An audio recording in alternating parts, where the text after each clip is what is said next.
Okay, we will start the Rules Committee meeting for the October, and we don't have a clock in front of us, so you just have to look at your phone or something, but we'll make it through. Welcome everybody to the Rules Committee meeting. This meeting, I will ask Councilor Vasquez, you want to lead some word of prayer? Our Heavenly Father, we thank you for this day and the beautiful sky and your many blessings. We ask that you watch us and guide our thoughts and guide our decisions as we serve our Cherokee people. We thank you for everyone in attendance and those that could not be here that would like to be. Send blessings to them. In Jesus' name we ask. Amen. Shelley, roll call. Sure. Joe Bird. Ani. Brian Warner. Honey. Bill England. Honey. Keith Austin. Here. Harley Bezer. Sean Crittenden. Honey. Mike Dobbins. Here. Frankie Hargis. Present. Wanda Hatfield. Honey. Rex Jordan. Here. Dick Lay. Honey. Mike Shambach. Here. Mary Bakershaw. Honey. Theo Smith. Here. Janice Taylor. Here. Victoria Vasquez. Honey. David Walkenstick. We do have a quorum. Thank you, Shelley. At this time, I'd entertain approval of the minutes.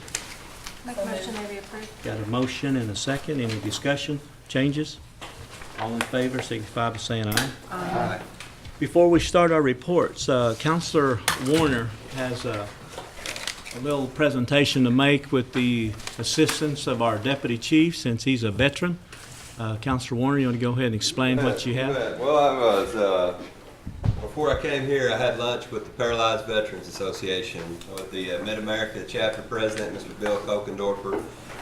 He was blessed enough to marry a young lady by the name of Belinda Scoggins. And if you know Belinda, she's one of those ladies that she, you know, if somebody's got need, she goes and finds them. And she came and found me a couple of years ago. And we've been doing some special project money with them. They have a big bass tournament. What they do is they put on hunts, they put on a bass tournament for paralyzed veterans. And it doesn't matter if they were paralyzed during war or after war. And they put them on boats, they put them in hunts, and some things that they just don't think about every day that we might take for granted. And what they did is they presented us today with this little statue of this eagle, and I thought it was really neat and very kind-hearted, and I wanted to present that to the Cherokee Nation. And she said to say thank you to the Chief Baker, Deputy Chief Crittenden, and all of the Tribal Council and all the administration. They're really, really appreciative.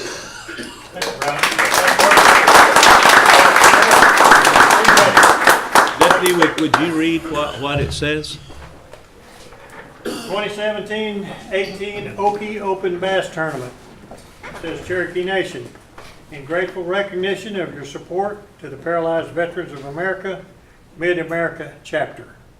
And I've seen some of those advertisements and things and stuff that they do for the paralyzed veterans. It's a great thing. And I'll be honored to place this over at the Veterans Center. That'll be good. Thank Thank you. you. Appreciate it. Appreciate Thank you, Counselor. Okay, then we'll drop down to reports. Marshal Service, Marshal Buell. No, Tanner. I believe you all have our report. If there's any questions I can answer for you. Any questions for the Marshal Department? We appreciate all that you've been doing. I know you guys have always been extremely busy, but more busier this time with going out to at-large and helping with some of the rescue missions, and we really appreciate what you guys stand for. Thank you. We appreciate y'all giving us the opportunity to do that. Thank you. Okay. Office of Attorney General, Chrissy Nemo. Congratulations. Good to have you back. Well, thank you. I can't necessarily say I'm happy because I've been home snuggling a chunky baby for the last 2 months. So, even though you guys are great company, I don't know if you can compete with that. Just briefly, I want to inform you that yesterday there was a status conference on the Friedman case. All parties participated by phone. There's negotiations ongoing between all parties on that, and the status conference has been reset for December 14th. So, no new news on that at this time. And other than that, any questions? I don't have anything else to report. Any questions? I would just say keep our legal counsel involved so she can And I continue believe to she participated. Yes. And will be participating in the next one, I think, as well. keep that So, line of communication open to the council. all right. Okay, thank you. Thank Chris. you all. Okay. Gwen Terrapin, if Boya.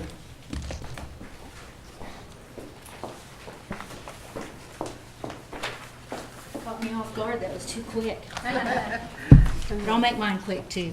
I know that you all received a copy of the report that I sent out and the update on the website.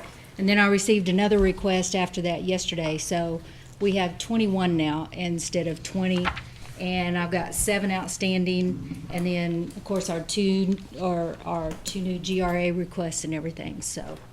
And on a personal note, I would like to say thank you to our veterans, to those that are serving, and to our retired veterans, and to our council members that are veterans also. And I hope that you all have a good Veterans Day. Thank you. Any questions? Thank you. Tax Commission, Sharon Swepston.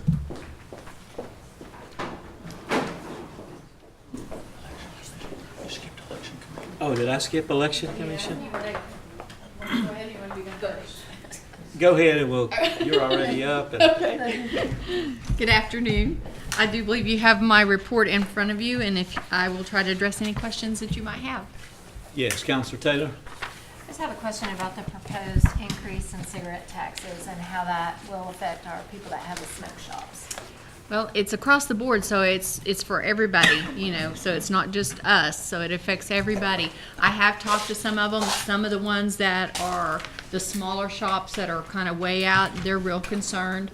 They're concerned, of course, my understanding is that will fall right back into our compact where we get a percentage of that back. But that's time consuming in the way that works, because it takes 60 to 90 days before they actually, from the time they purchase till the time they get any of that back. So there are some concerns out there. Okay, and I'm a little bit unclear on how that works. Will the smoke shop owners get the $1.50 a pack back? No. No. No, that goes to the state. That $1.50 a pack or $15 a carton, just like the $10.30 now. And then right now, our compact, I believe it's at 55%. That's our part. And so the Cherokee Nation gets the 55% back, and then per legislation of the council, then we retain 80 cents per pack, and then everything else goes back to, 80 cents per, yeah. And then it all goes back to the retailer, what we get of that 55%. Okay, so the new tax will not go back to the retail, no portion of the new tax will go back to the If retailer. it works off the regular compact, yes, it will. It'll work the same way, just like us, the 55% up until May, and then it changes to 50%. Will come back from the state to us, and then we will give a portion of that back to the retailers, and then the tribe keeps whatever is legislated. Right now, it's 80 cents. Of the total tax. Yes. Okay, and so is there any talk, I think we're right in the middle of that compact. Has there been any discussion of renegotiating that, or? To my knowledge. Okay, all right, that's all I have, thank you.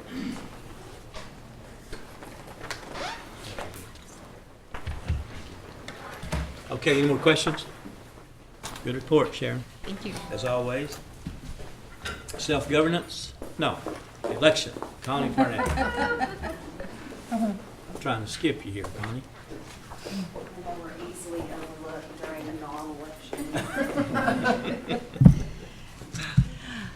How are you all? Good, thanks for being here. You're welcome. Yes, we had very good election time. As you see, you've got my report for the Election Commission, and you can see that we have hired a new administrator and a new clerk too.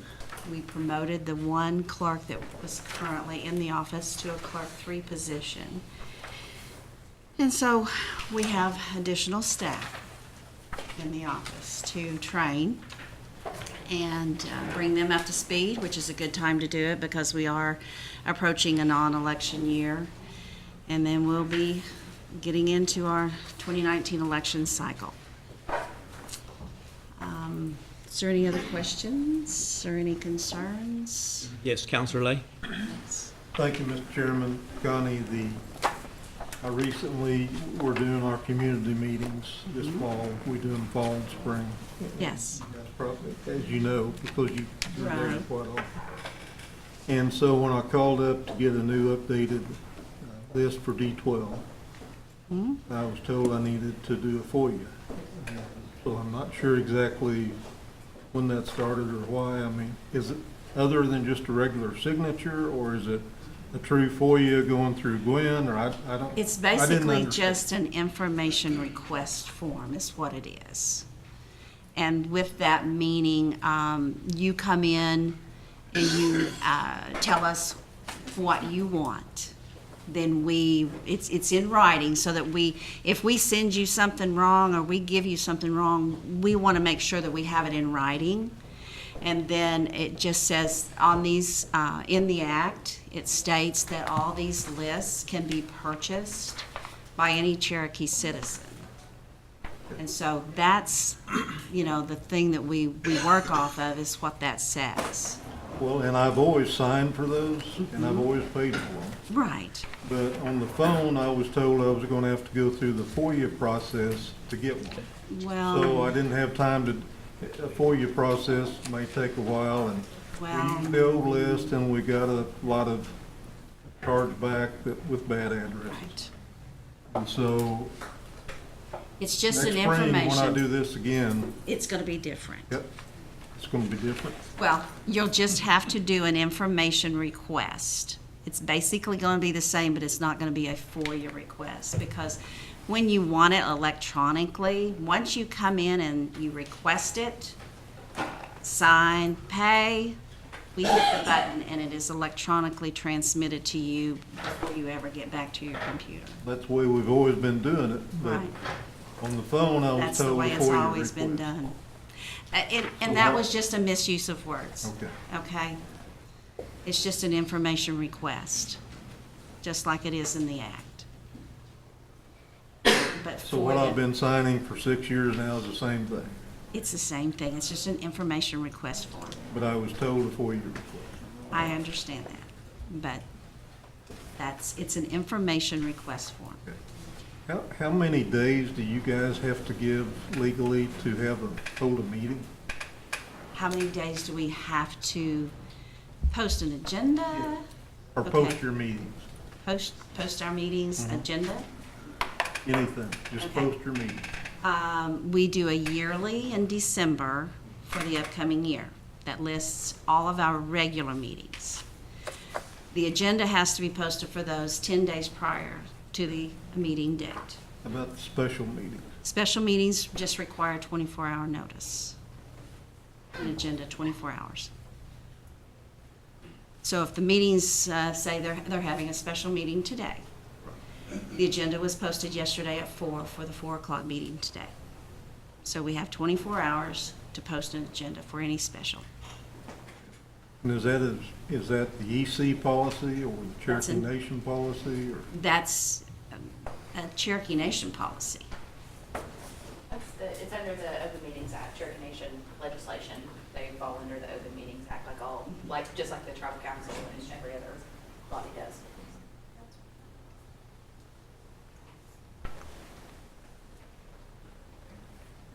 Okay, anybody else? Thank you, Connie. All right, thank you. Self-governance? Aaron Ketcher? Okay, so you're going to give the report? Does she have someone in her department that can give a report when she's not here? Would you check on that? Yes, sir. Okay. Jamie Hummingbird is just leaving the dentist, and he said he didn't want to talk. So we understand. Okay, Human Resources, Nason Morton.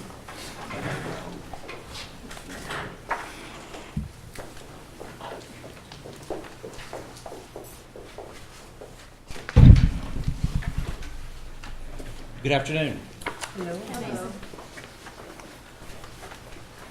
I have some follow-up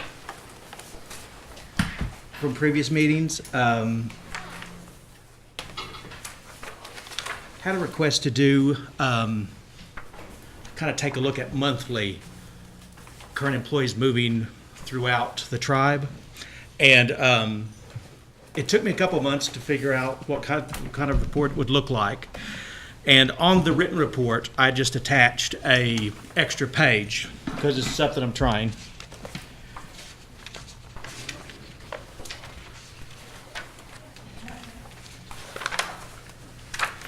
Okay, so what it did is kind of look at your current employee, and you, either within your department or somewhere else in the nation, you go to another position. I did not include an internal career ladder. We have a method at Cherokee Nation where on certain positions, the department can set up a way for you to advance within your department. They work best for like a clerk 1, a clerk 2, and a clerk 3. You start out, you do your clerk 1, you develop some experience, some other skills, and you, either within your department or somewhere else, then become eligible to be a clerk 2. And then you progress through all the stages. You may even have the ability to sit in your current job and you evolve in your current job. Say I come in as a 1, I work the requisite amount of time here to become a clerk 2, and then you can look at your position and go, yes, now you meet requirements for clerk 2, you are now a clerk 2. Those I did not include because they're technically a way for you to move up in your department, but they're a completely different animal. On these, I am trying to track it basically, if you're in one department and you move into a different job, put in your application, you interview, and you're accepted. You're in the same department, you've just moved into another role.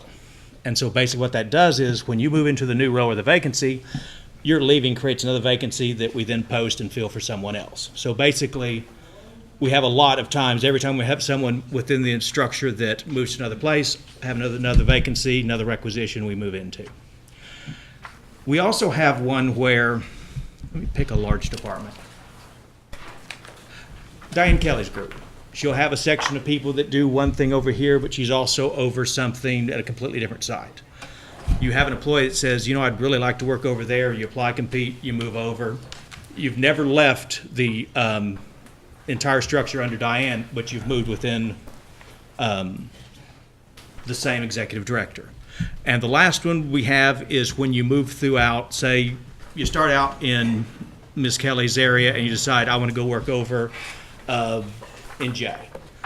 And it's a health position, so you move over there. You've moved within the Cherokee Nation, but you're in a completely different area now. And so of those, see, we had some pretty good movement. I had 9, it would be within a same department. 18 would be within the same group, and that's the same executive director. And we had 4 that went somewhere else within the nation. Now, what I'm trying to look at is I may do that as more of a quarterly report. Just kind of show the flow, because and maybe we'll look at it like every 3 months to see how it went through there. So this may be something I put in every 3 or 4 months, unless you'd like it earlier. But we do have a lot of movement within the nation from existing employees. So.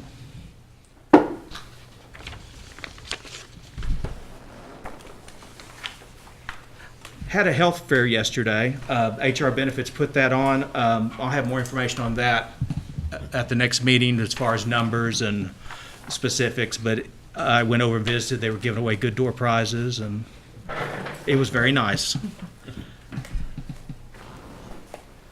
What else do I have? I happened to watch the Health Committee meeting the other day, and there was a question regarding exit interviews. My office does do them. Office does do exit interviews. Yes, ma'am. Are they set up or arranged ahead of time, or how much notice do the employees have?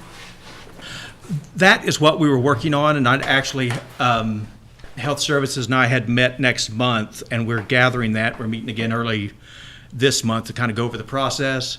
Prior to this, were you doing exit interviews with our health personnel? Yes, we have been doing them. We're just trying to make sure that we are, if we can improve, we always look to find ways to capture more information. So it's been an ongoing process, and we have a good foundation to work off of. We just would like to get the information as quickly as possible, at the same time understanding that, like for someone who leaves the nation, gives 2 weeks' notice, ideally, I would like for you to put a requisition in as a vacancy and also send them over for an exit interview. I do understand that service to the communities is very important, and you're balancing that versus giving service to the nation.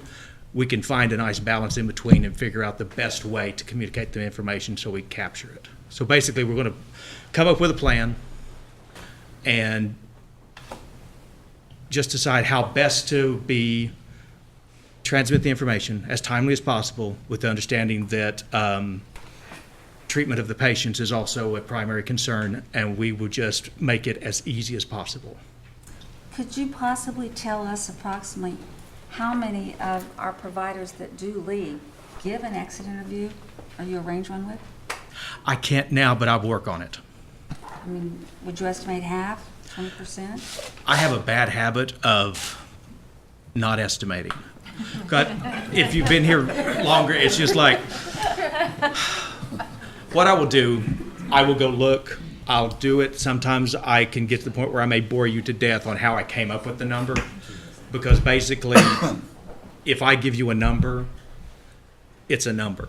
And that means that I've either made a big mistake that I didn't figure out about, but if I give you a number, it means I've given you the best possible number I can.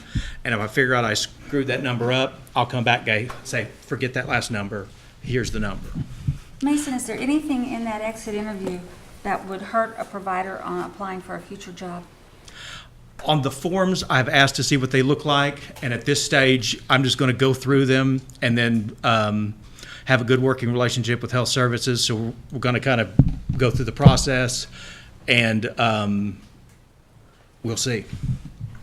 Before the process, what was different?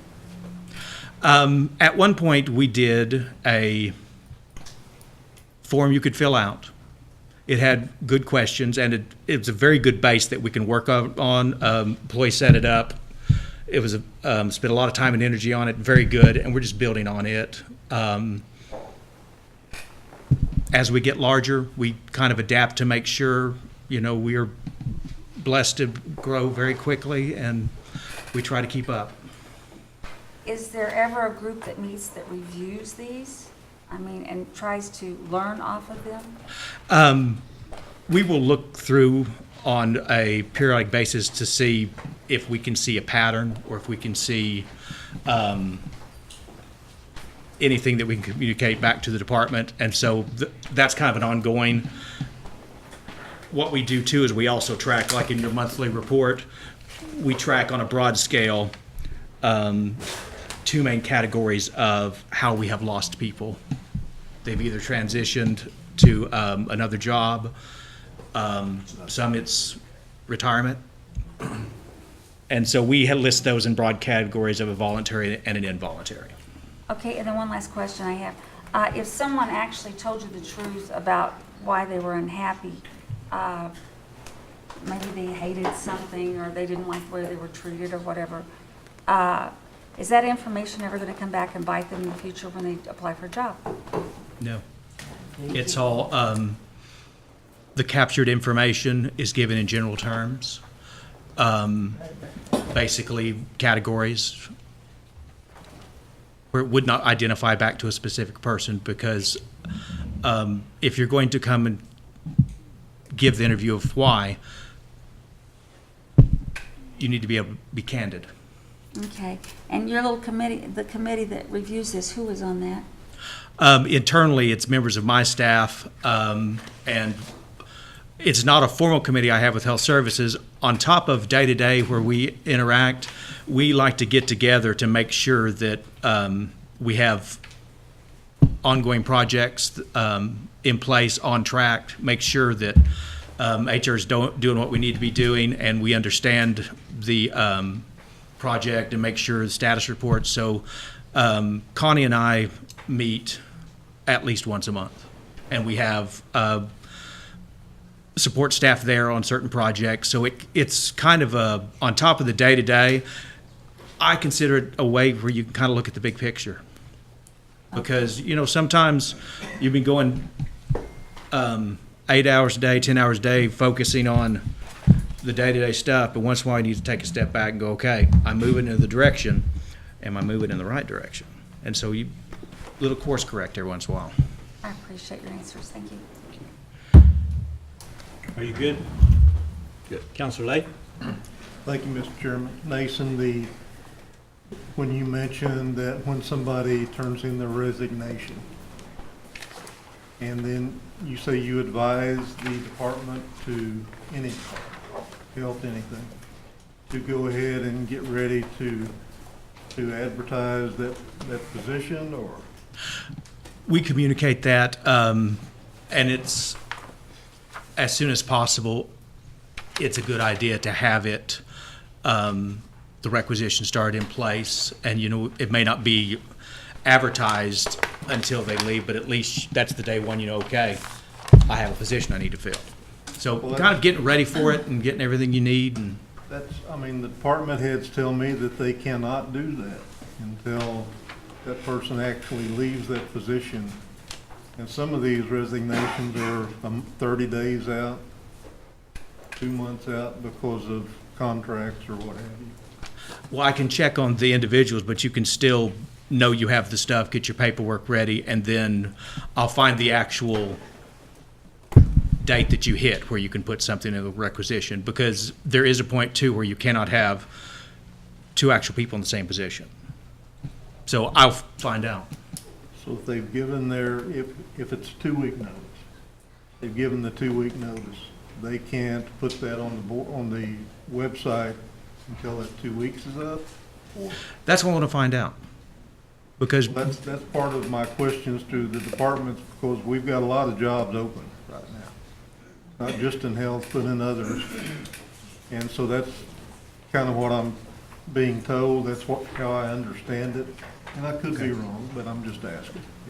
And I'll find out. I may, in the best of all possible worlds, that may be something I would just like to happen that can't happen, and so we'll find out what the actual thing is. If you find out what the policy is or should be, can you communicate that out to the department so that they can get busy recruiting or hiring or whatever it is they need to do? Appreciate that. Yes. Thank you. Okay. Anybody else? Thank you, Nason. Thank you very much. Appreciate you. Okay, dropping down to old business, Counselor Warner. Yes, sir. This is a legislative act amending Title 51 of the Cherokee Nation Code Annotated Civil Procedure, also known as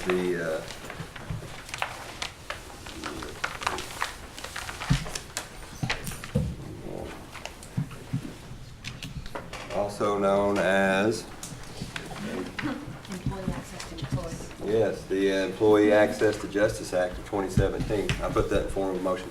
Second. Motion and a second. Discussion. Yes, Counselor Taylor.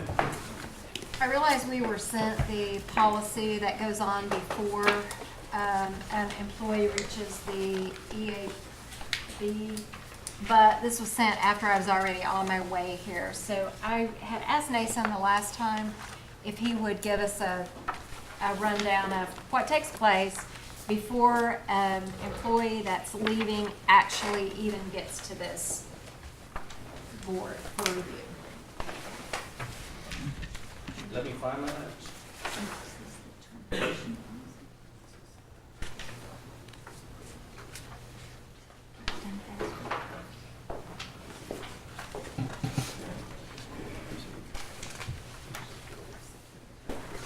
I also made I think it's an 8-part, very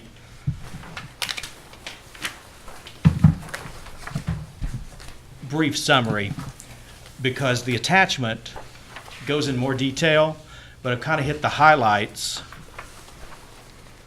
on the cover memo.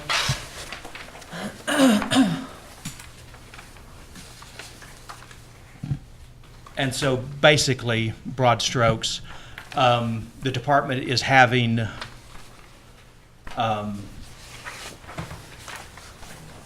performance issue that they feel should be in the form of discipline.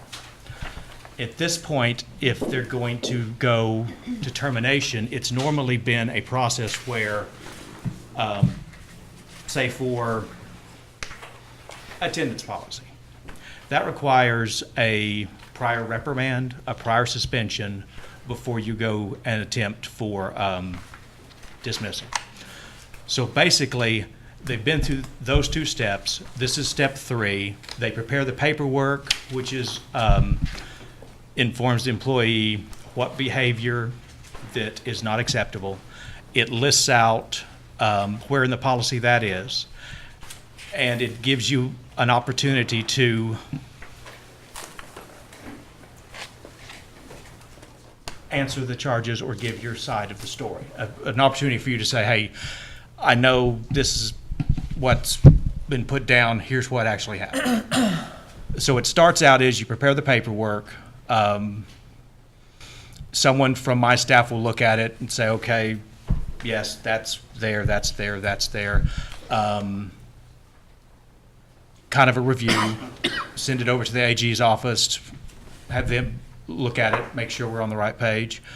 And then for a dismissal, we actually schedule a time. The person comes in and talks to the HR director with their supervisor as a witness, and the director goes in, hands them the paperwork, says, hi, here's why you're here, here's the allegations. You have this many days to respond, take this with you, and then after that I will make a decision. And if I need to ask you any questions, I need to, where you're available. And so they do that. The person will make a response or not. The HR director looks through it, looks through the packet that has been submitted and had been shown to the employee, and makes a determination of whether the dismissal should go forward. If the HR director says, no, the dismissal should not go forward, person goes back to work. If they say, yes, this should go forward, the person is then, they're given written document showing, yes, goes forward, here are your appeal rights. You are now dismissed from employment at Cherokee Nation. Does that get the highlights? And Okay. I've got really briefly, if you want to hear them. Hey, let's get to this question first. Councilor Critton. Mason, can you do that same scenario with the way it would have happened before? That is before.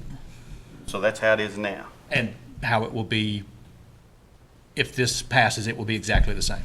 Okay, I got this same time everybody else did, of course, but are you getting ready to hit the highlights of the differences? Yeah, so none of that will change. That's all Okay, that's the policy right. to get to the point of firing someone. The act that's in front of you today is what happens after they're fired. So none of that process will change because of this act. What I was going to offer, we only get the ones we only see the ones in our office that rise to the level of termination or demotion, because those are the two that under the Constitution they have the right to appeal, and if they're appealed, our office defends those. So if someone is just punished, they are suspended or they are given a written reprimand, that stays in HR. We don't see them until they rise to the level of termination or demotion. But I wanted to give you guys an idea of the numbers, because I think that people think that we fire a lot more people than we do. So very quickly, last year we had 23 for-cause terminations.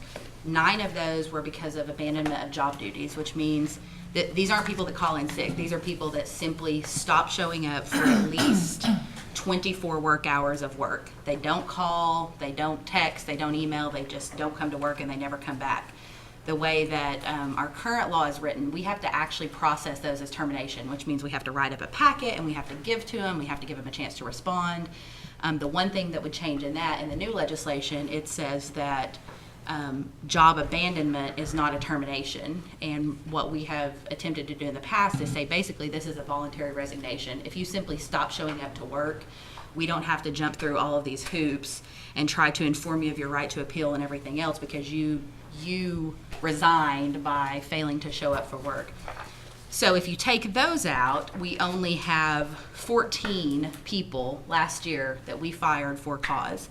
And of those, 4 were for drug-free workplace violations. So they either tested positive or refused to submit to a drug test. 3 extreme willful or reckless wrongdoing, 3 for excessive absenteeism, 2 for incompetent performance of job duties, 1 for theft, and 1 for willful damage of Cherokee Nation property. We also had statistics over the last 8 years, and these are averages. And you'll see that they go right along with what last year was. Over the last 8 years, we have fired an average of 25 people per year. 14 of those per year have been for a job abandonment. Again, people that simply stop showing up for work. So over the last 8 years, we have had a average of 11, and this is out of between 3,500 and 4,000 regular full-time employees. This is not counting contract employees. This is not counting temporary employees. So this is a very small number of people that we're talking about. What this legislation will do is, of these people, if they want to appeal this, they go directly to court. I can tell you, because I've been defending these cases for 9 years, the EAB simply slows this process down because we go to the EAB, it's a 3-judge panel, they're all full-time attorneys that we have to coordinate for all of us to be at the same time at the same place. It is conducted like a court hearing, but it's not a court. And whatever that decision is then appealed to the court for a final decision if either party is unhappy. So the legislation that we have in front of us today simply eliminates that EAB process. I feel very confident that all the stuff that's done on the front end is the correct administrative review that is needed. And I think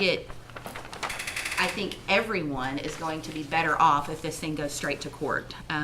The EAB process is very much like court. We just don't call it that. We call it an administrative appeals board. But I also only know, in the time that I've been doing this, I only know of 2 people that did an EAB appeal without an attorney. They were pro se. Both times they won. But the court also deals with pro se litigants all the time. They have many more than 2 people who represent themselves pro se. So the district court judges are used to dealing with people in cases that don't have an attorney. So I don't think that that's a disadvantage to be in court versus the EAB and not have an attorney. So this is something I can tell you that those of us who are involved in the EAB process have been an advocate for a long time, because we just see how much it slows down the process. We also, over the last 6 years, we looked at the cases that had been appealed, and it took an average of almost 7 months to get resolution through the EAB. And then that doesn't include the appeal that then goes to the court. So I think this is really good legislation. I know that there may have been concerns about going to court versus the EAB and the individual not having an attorney, but they still have access to attorney's fees, which they did at the EAB, which is how most of these cases are taken. Someone gets fired and they think they should get their job back, and their attorney takes the case and doesn't charge them anything up front, because if they win, they either can get a percentage of their settlement, or they can, and I guess they can apply to the court for attorney's fees, and that's specifically included in this legislation. So that's the nutshell from our office on it, and why we support it and hope that it passes today. A good point Chrissy made was about the job abandonments. That goes back to a question Councilmember Lay asked me earlier. If I have a job abandonment and until the process is over and done, the job is held. So it can't be filled other than by, I believe, a temporary employee. So that would be one instance where on a job abandonment, I don't know where they are, so we have to mail it to them, wait for it to come back, try to find it. So that entire time, the job sits empty. You good? Go ahead.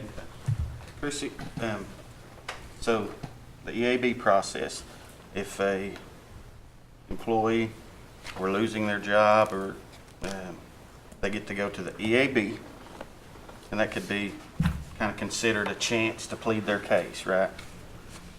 The way it was and still They're is. already fired at that point. When they Okay. appeal to the EAB, they have been fired. And they are appealing to get their job back in Yes. some cases, right? Yes. So to me, there's a chance to appeal. And then it goes to court after that. If someone appeals, once the EAB renders a decision, that decision then goes to the Cherokee Nation Supreme Court. Now, is that in turn another chance for the employee? So when that happens, it's not a hearing because appeals are based on the record below. So they're looking at what happened below and saying whether or not the right decision was made. So the employee doesn't actually get to present new evidence or make new arguments. They get to make arguments about whether or not a correct decision was reached by the EAB. At the EAB? Yes. And I can tell you part of the problem with that we've had with these cases, the EAB statute that we currently have that we're repealing, that this law would repeal, it's really long and kind of complicated, and we get caught up in a lot of procedural issues. So the EAB will dismiss a case based on some procedural issue without deciding the underlying merits, and then we have to appeal that procedural issue to the Supreme Court, let them make a decision, and then it can go back to the EAB to actually argue about whether or not there was cause to terminate them, because there's confusion on, we've got one up on appeal right now that who has the burden of proof in front of the EAB, and there's case law kind of on both sides and the statute's not clear. So we've never got to the issue of, did this employee do what we said he did, and was that enough proof was that enough to fire him? We're arguing about who had to prove that. And so it just really slows these cases down when what employees are entitled to under the Constitution, and what we want as the AG's office, is to get the facts in front of someone who makes a decision, because we don't like these dragging out either, because if we have to put someone back to work after 2.5 years, we've got to pay back pay, we've got to pay benefits, we have to pay attorney's fees. We also have to worry about, where do we put this person, because in the meantime someone else has been doing that job. The law says we have to put him back in a same or similar position, and it really creates, although it's only a few of them, when it does happen, it really creates a mess. So the goal of this legislation is to cut out the EAB. We go straight to district court, we get a decision that hopefully says yes, they were terminated for cause, or no, they weren't, and put them back to work. And it's still not a hearing? Yeah, no, that would be a full hearing at the district court. They would be able to present evidence, have witnesses take the stand themselves and testify. We would put on our evidence as to, for example, we say that someone is fired for stealing something. We would, if we have a videotape of it, we would introduce our videotape and show it. And if their response is, well, I wasn't stealing it, I just moved it to another department, and here's how I can prove that. And those are just made up examples. That's, but they would have the opportunity to refute any allegations that we made against them. And as it is now? That all happens at the EAB stage. After the EAB? That happens at the EAB only. And then when it's appealed, the court looks at the decision that the EAB made, and based on what evidence they saw, was that a correct decision. And those EAB officers are not judges, they're administrative officers. They are attorneys, but not judges. I'm not real comfortable with it, but thank you for the explanation. Thank you. Okay, Counselor Shaw. Chrissy, does this apply to all Cherokee Nation employees? No, there's a definition of employee in here, and that is based on, it's section 1003F, page 15.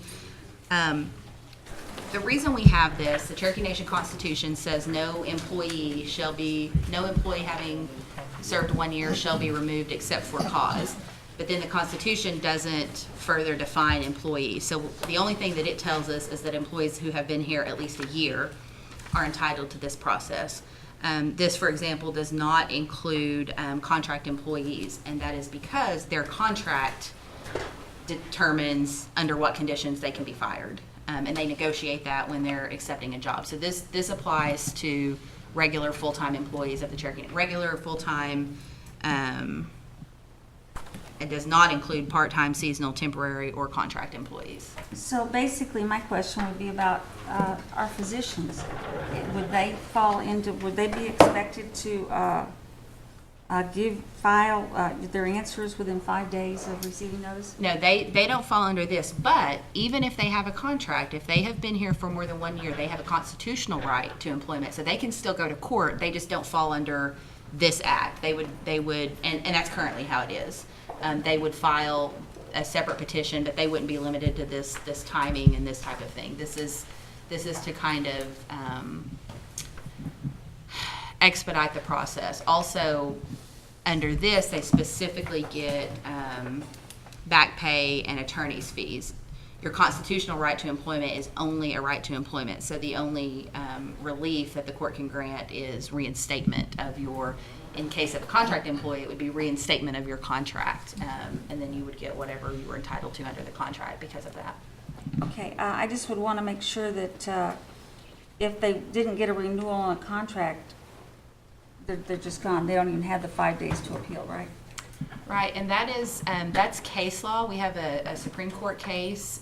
It was in the Olaya case that our Supreme Court said if you're on an employment contract, even if it is more than 1 year, you don't have an expectation of employment once that contract ends. So if they end your contract early and you don't believe that it's for cause, you have a right. But our Supreme Court has already said that if you're on an employment contract, the last date of that contract ends, you're not entitled to any additional employment by the Cherokee Nation. So you don't have a right to appeal your contract not being renewed. And I don't think, and that's a constitutional determination, so I don't think there would be any legislation that could change that opinion at the Supreme Court, because they said based on our Constitution, you don't have continued expectation of employment beyond the end of a contract date. See, I was just concerned about the 5 days. I'm not sure how many physicians that work so many hours a week and call and everything else. For example, This wouldn't apply. This wouldn't apply to those contracts. And that 5 days is the current, that is the current EAB process. If you are terminated, you have 5 days to submit your paperwork to appeal to the EAB, and that's always been the case. So that's not a new timing, but it would not apply to those who are on employment contracts because they're excluded from this. Okay. What about somebody like yourself? I mean, you've got 3 small children, and plus you've got the advantage of being an attorney. Could you get it done in 5 days? So, yes, and people do. I mean, every one of these that have ever been appealed have been done within 5 days. So it's not, it's not, I don't think, a burden. And you are told that part of this law, how it currently happens, and part of the new law requires that you are told where and how you appeal. So you get a piece of paper that says you have 5 days to go to the district court and file a petition. And I can tell you that, you know, whether you were doing a pro se petition or you hire an attorney, it's a couple of pages to say, under this law, I believe I was wrongfully terminated. This is what they said the reason was. This is the real reason. Here's my petition. So I know it sounds short, but that's been the amount of time under the EAB as it stands. So I don't think it's unreasonable to keep that. Good. Counselor Austin? The end result of this, the EAB goes away. Yes. That's not actually in this legislation, is it? I keep looking through here trying to see, does it? It is, because it completely repeals the current Title 51, which is what created the EAB. Okay. And it strikes all of that. So there would no longer be an EAB board or an EAB process, because it's what's marked through in the, 14-page before we get to the new legislation, which is only a couple of pages. So the EAB currently are compensated positions? Yes. Okay. So those are, that budgetary item is no longer necessary? Correct. Okay. Right, and these would go to our current judges who are Right, already. so it would give us, the funds would be available to enhance the court if necessary for any additional work that's created there. That's where I was going. Yes. We're not creating more work for the judges and not getting rid of the folks over here. I know that in my numerous conversations with Cherokees in the community, one of the things that I am most frequently asked to do is do everything we can to simplify doing business with the Cherokee Nation. And I see this as an effort to simplify a process and make it a more efficient process instead of a more complicated process. And my citizens have asked many times to simplify, make it more efficient, break through the log jams. And I see this as an act with that as the intent, to simplify a process. I agree. Okay, Counselor Shambaugh? Well, I have to agree with.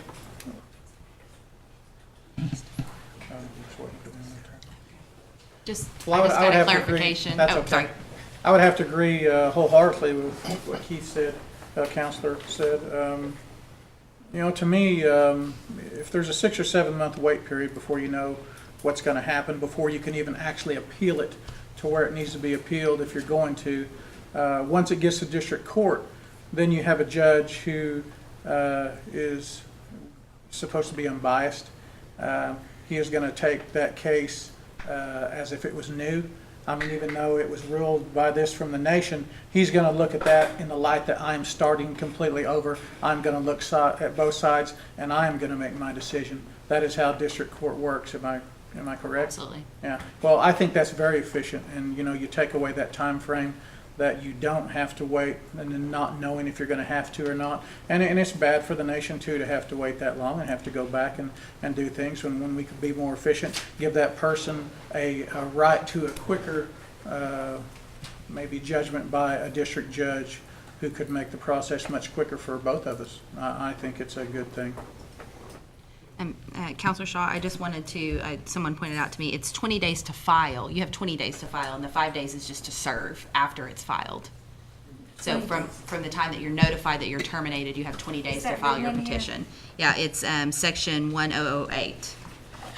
And ma'am, you may be looking at my memo for the 5-day.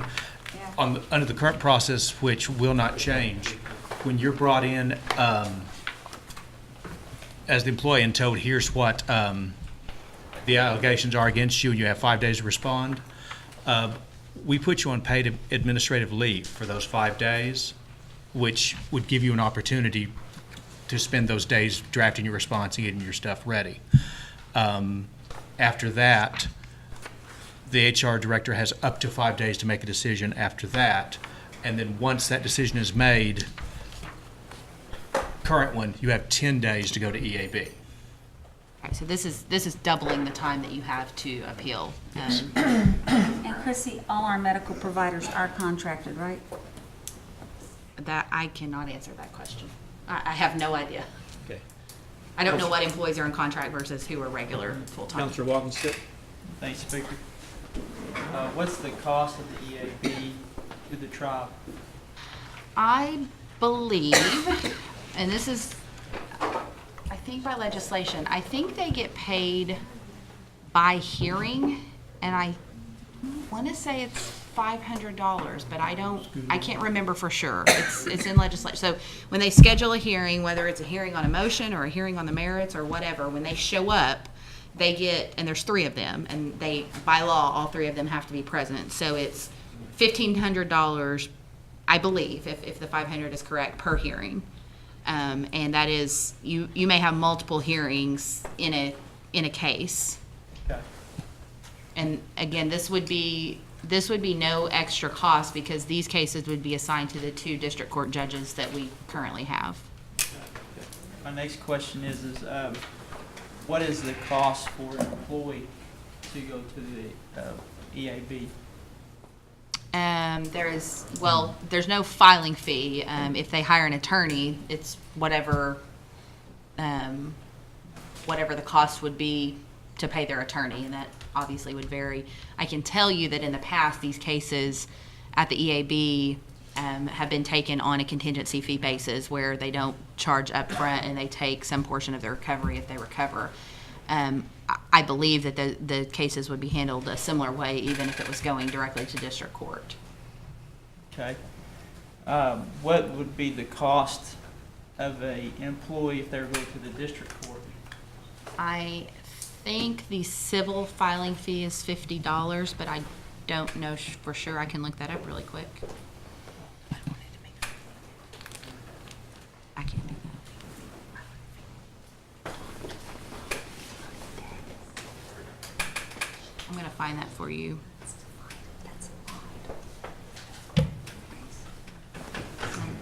I believe, although I can't do that, I'm just providing information, but I believe that there was some desire by someone to waive filing fees in this legislation, and we would be on board to support that if someone wanted to make an amendment to this, but obviously I'm just offering information on that. So, let's say hypothetically, the employee gets their job back through district court. Is there any back pay that comes with this? Yes, and that is Section 109. They are reinstated to former position or similar position with the same rate of pay. So they get the same, they have to go be put back to work, and they get the same amount of pay, and they get back pay and all benefits for up to 1 year time period. And I believe that the reason that was put in there is to dissuade employees from dragging this out, because we've had cases where someone goes on and gets a different job. We've actually had several where they were ordered reinstated and they didn't actually come back to work because they got a different job, but they did get the back pay, and if they continue to drag it out, then the amount of back pay that they get would increase. So this kind of incentivizes both sides to reach a quick resolution in these cases by limiting the back pay to 1 year. Okay. Now the former policy, well, the policy that's in current status, the EAB, with the is there any back pay associated with the EAB? Is it similar? It's the same. You get back pay, benefits, and attorney's fees. There are no punitive damages allowed currently, and there are no punitive damages allowed under the proposed legislation. And I'm not ignoring you. I'm trying to find the filing fee. Oh, no. I'm just thinking on behalf of an employee of what they'd be going through financially to go through this process where it's not a burden to try to protect their job if they're in the right. And I think the only added expense under this would be the filing fee at the district court. And again, I don't think anyone would oppose waiving I believe it's $50, but I Harvey Chapin, you know how much that is? I'm trying to wake the crowd. Harvey, do you know how much the filing fee is, district court? Do you know how much the filing fee is, district court, if one appeals a employee termination? It's $75. I found it. There we go. Harvey's getting ready to answer again. For a civil petition, it's $75. Okay. All right, Councilor Walkerstick, you're still up. That's all I have, Speaker. Okay. Thank you. Councilor Dobbins. My question's been answered. Thank you. Okay, Councilor Lay. Thank you, Mr. Chairman. I can remember a few months ago, or at least 2 months ago, when Todd brought this into my office and laid it on my desk and said, "What do you think?" And of course, it's a whole, big bunch of pages here. And all I saw were lines deleted, and I had to really flip on over until I saw what he was talking, what he asked me to look at. And so I started trying to read, and then I flipped back to look and see that all these lines deleted.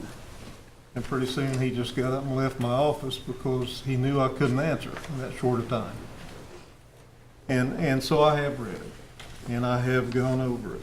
And one thing I'd like to know before I make any further questions or comment is this Cherokee Nation side, tribe side only, or CMB, or all of us?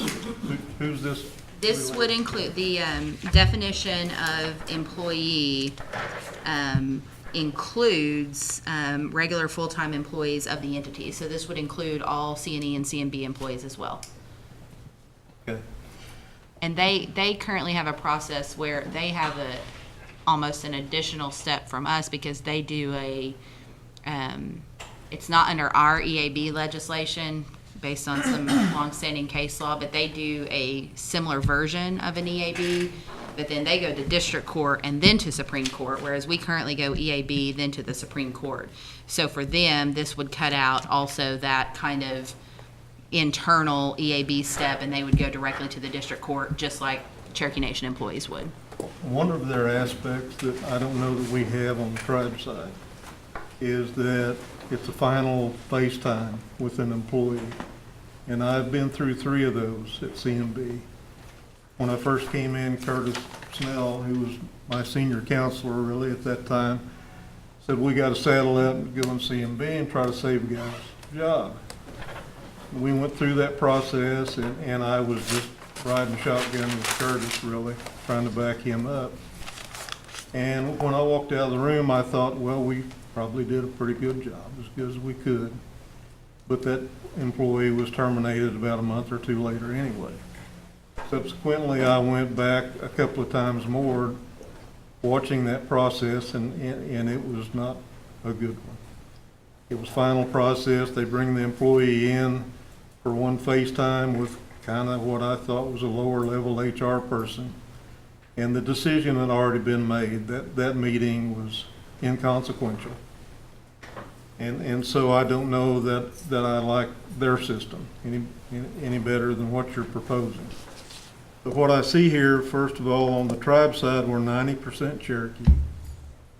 With the business side, we're at least 70% Cherokee. That's what they're telling me.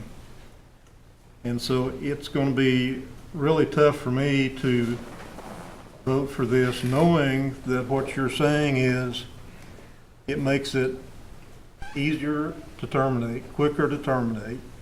It simplifies and makes it more efficient, which makes it more efficient and easier to terminate. Can I clarify? No, I'm talking now. Hang on. And so my neighbors, my friends, my constituents, my cousins, your cousins are going to be terminated quicker, possibly. The EAB was meant to slow things down. It was meant to give a timeout. It was meant to make it not difficult, but to take a second look at firing an employee, no matter who they are. And we're usually talking about the lower level folks. The folks at CMB who are higher level have contracts to buy out. They're not worried about anything. Folks over here who are directors and so forth, they've got plenty of money to hire a lawyer. The $10 to $15 an hour folks aren't so quick to hire an attorney. First of all, at that level, they don't save a lot. And at that level, and if they don't have that job and that paycheck coming in, they can't afford one. You're saying they're provided one. I would never walk into the courthouse without a lawyer. And I would hate to think that my job depended on some lawyer that they assign to me that may be kind of a junior lawyer. May not be. You never know who you're going to draw. Going to draw the guy who's been around 20, 30 years, or the lady who's been around 20 or 30 years, or somebody fresh out of school, a baby lawyer. I can't support this. I guess it's plain to see that I'm going to make it easier for you to fire my constituents, my neighbors, and maybe even my cousins, and what have you. And it's amazing. Well, why, I understand you're trying to make it more efficient to fire somebody. I understand you're trying to make it simplified. I understand maybe you're trying to save money. But there aren't that many of these employees each year that have to go through this process. You've already said that. So I think that you're searching for something that doesn't need to be found.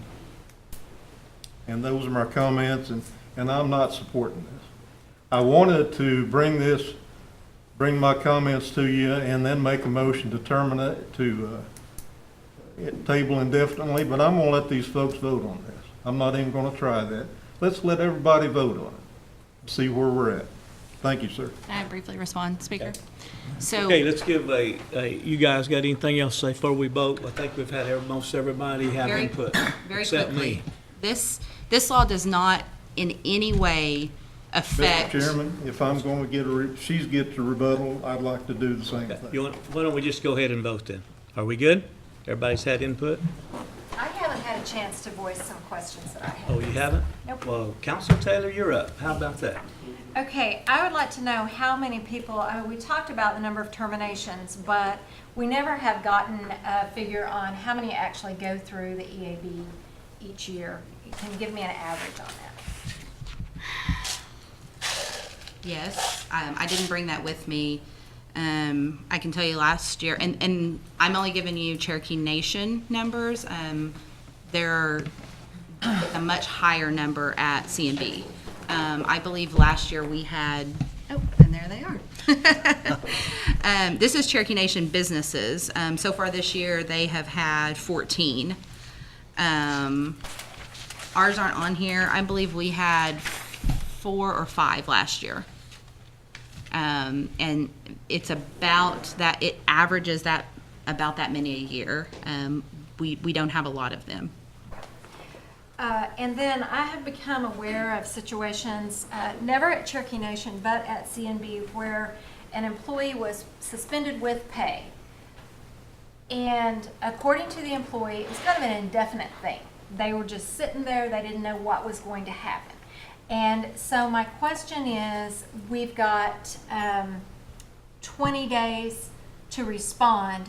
When does that clock start? If I'm on paid suspension, did my time start the day they said go home, or does my time start when they say, yeah, you've been suspended for 3 weeks with pay, but here's your termination? It's from the time you're actually terminated, Okay. which means you're removed from your position and your pay stops and your benefits stop and Okay. all of those things. And then my third question is talking in this, I think it was in section 1003, where it defines the employee. And my question is, do we have a significant number of temporary employees? I know we've had like acting directors or interim this or that.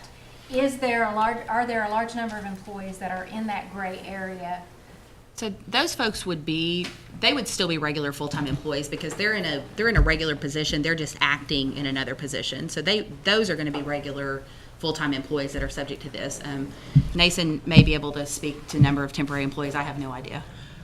And most temporary employees are designed to be a temporary employee for less than a year. Just that temporary, like to get stuff ready for the Seasonal. holiday or for a seasonal or something like that. So we don't have this gray area out there where we call you temporary, so we're not providing any benefits, or you don't get to share in some of the things that a regular full-time employee has. We don't do that. I would have to look, but ideally, it should be 6 months to 9 months for you to be temporary and then hopefully transition into a full-time position. Okay. But I can check, I do not know.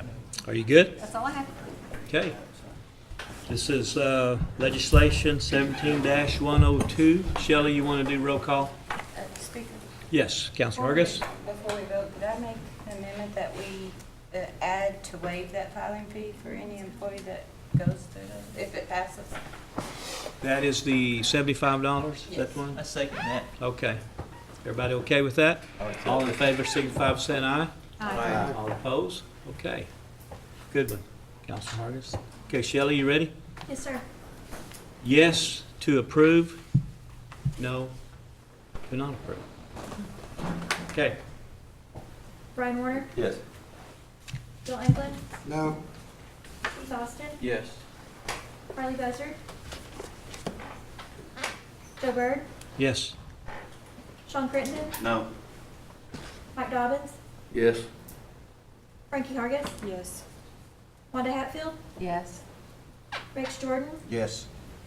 Dick Lay, No. Mike Shambaugh, Yes. Mary Bakershaw, No. E.O. Smith, Yes. Janice Taylor, Yes. Victoria Vesquez, Yes. David Walkenstick. Stay. What'd you say? Stay. 11 yes. 4 no and 1 abstention. Motion passes. Okay, to new business. Thank you, Nathan, thank you. Chrissy? Thank you, Mr. Chairman. At this time, I wish to reconsider a resolution authorizing a grant of easement for transmission line right-of-way to Plains and Eastern Plain Line, Oklahoma, LLC, across the Arkansas River and granting a limited consent to be sued. The motion was defeated in the last Rules Committee. When we voted, I was confused, and I thought we were voting to table it or not, and I didn't want to table it, so I voted no. So at this time, I think it's appropriate that we could reconsider this at this time. Thank you. Okay, what you have is a motion to reconsider. Needs a second? Yeah, I'll second it. Okay, you got a second?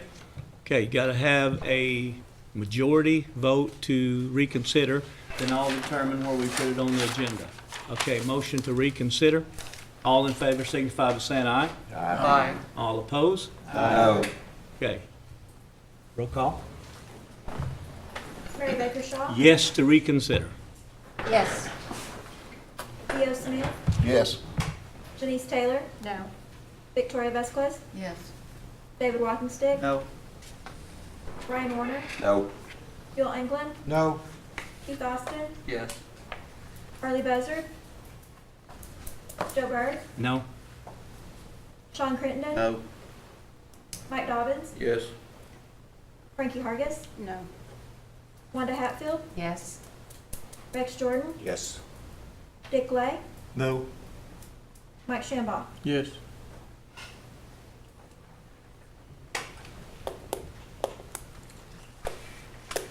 We have 8 yes and 8 no. Majority. Okay.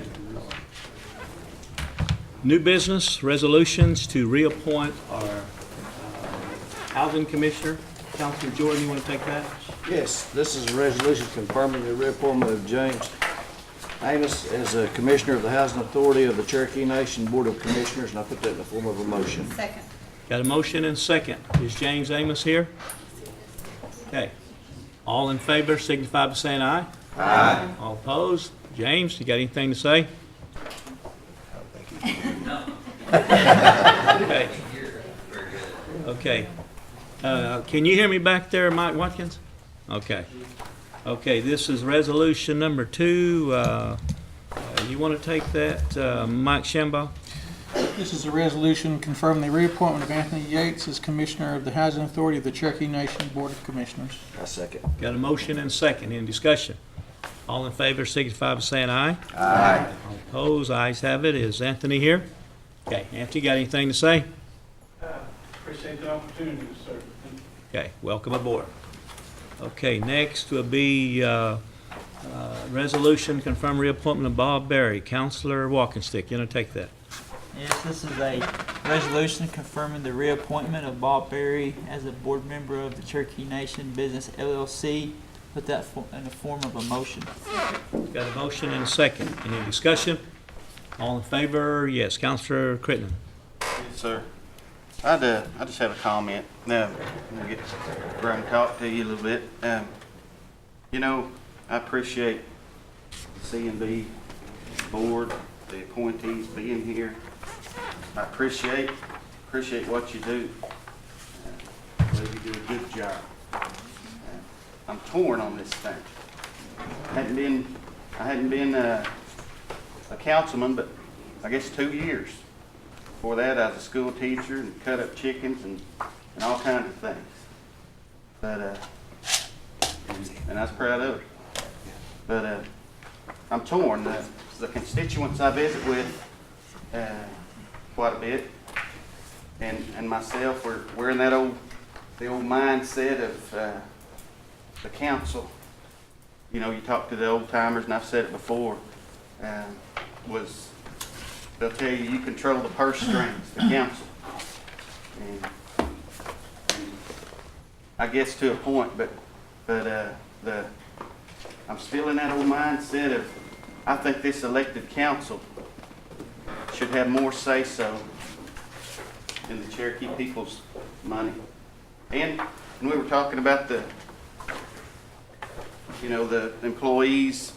I think this council should have a bigger say-so in some of the employee issues that come up. I have C&I, and there's casino 30 miles, whichever direction I go from it.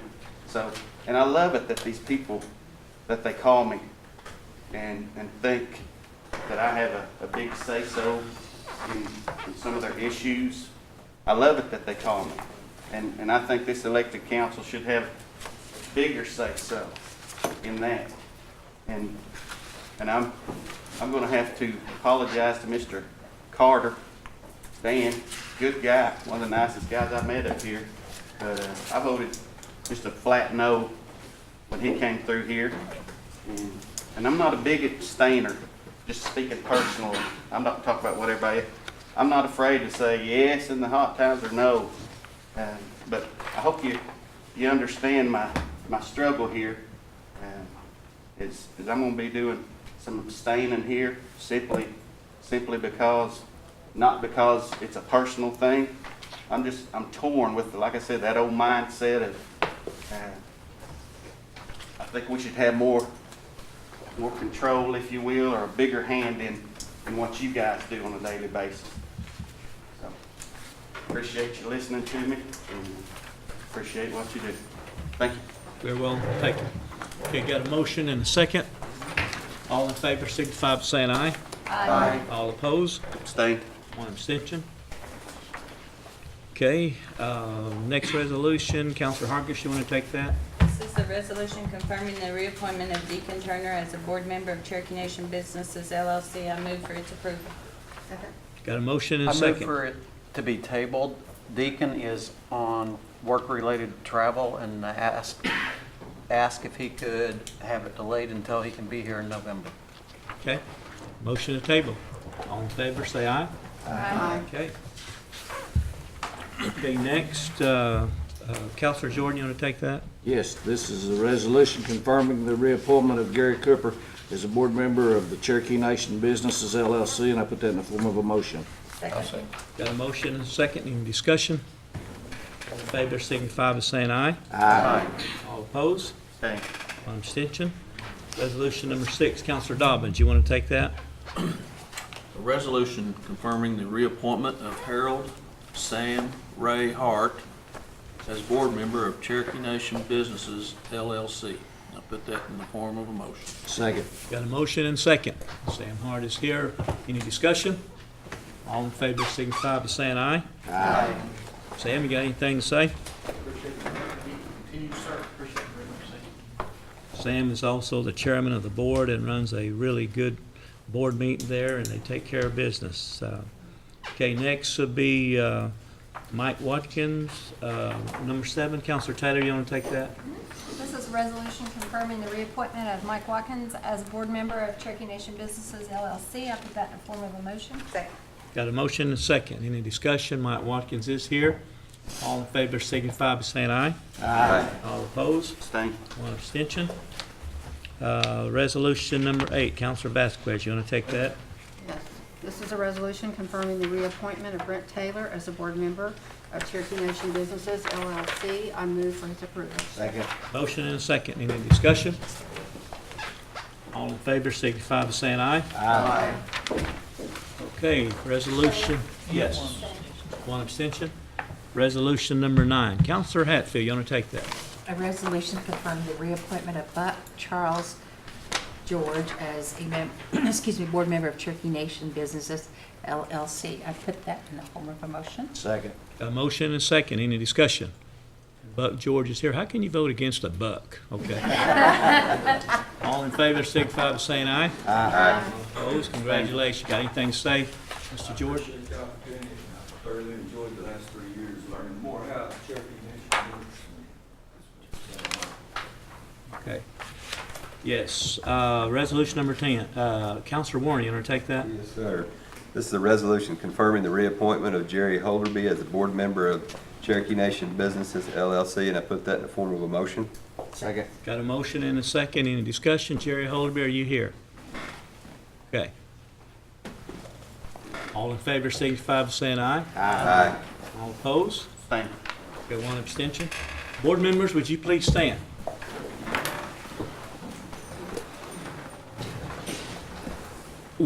I know I appreciate what you do. If we were breaking even, or we were in the deficit, then of course you would not get my vote. But it's just like, probably the bad analogy is a school board member where the school's not functioning well, they're in the red. I go to your meetings, you give good reports. Financially, we're doing very well. Don't want to give the numbers because you always have competition out there that's always listening to any of our strategic plan. You guys know that. But I appreciate, Buck, Bob Berry, Gary Cooper, Sam Hart, Rhett Taylor, Mike Watkins, Jerry Holderby, what you guys do there. Keep us out of the red and keep the business going. I appreciate you. Let's give them a hand. Thank you. Okay, resolution number 11, Councilor Lake. Thank you, Mr. Chairman. Act relating to amendment of Title 18, Article 3, Section 18 of the Cherokee Nation General Corporation Act, increasing dividends, providing for severity, and declaring an emergency. I'll put that in form of a motion for discussion only. Okay. Second. Motion and second, discussion only. Anybody? If I Yes, could, Councilor Lake. Go Chairman. ahead. I've worked, this is not an original idea. This has probably been brought up, I know when Joe was on and Buell was on and years ago, to have a fund, an emergency fund, an Armageddon fund. Yeah. And that's what this would be for. And it would cause the chief and the supermajority of council to bring funding out of it to be used only for abject financial emergencies. And I've had a couple of counselors, maybe three, and an attorney general that said they would like to add to it, and the attorney general says he's been working on something like this for a while, and I accused him of trying to steal my idea right off. But anyway, so this is discussion only, and that's what this was brought forward for, and Selena finally figured out how to draw it up, and I appreciate her, and it's discussion only. Okay. Anybody else? I think it's a good concept to look at. I mentioned to some of the council members about Councilor Lay. I appreciate him moving this forward and discussion. I think there's some things we can put into it, make it stronger, maybe put a couple. I know I want to add some special projects into it. So anyway, anybody else got anything to add? Yes, Councilor England. Yeah, and I'd like to thank Councilman Lay for bringing this forward, because I think it's long overdue that we need to really look into it and see what we can do to make this work. So thank you, Councilman. Okay. Anybody else? Okay.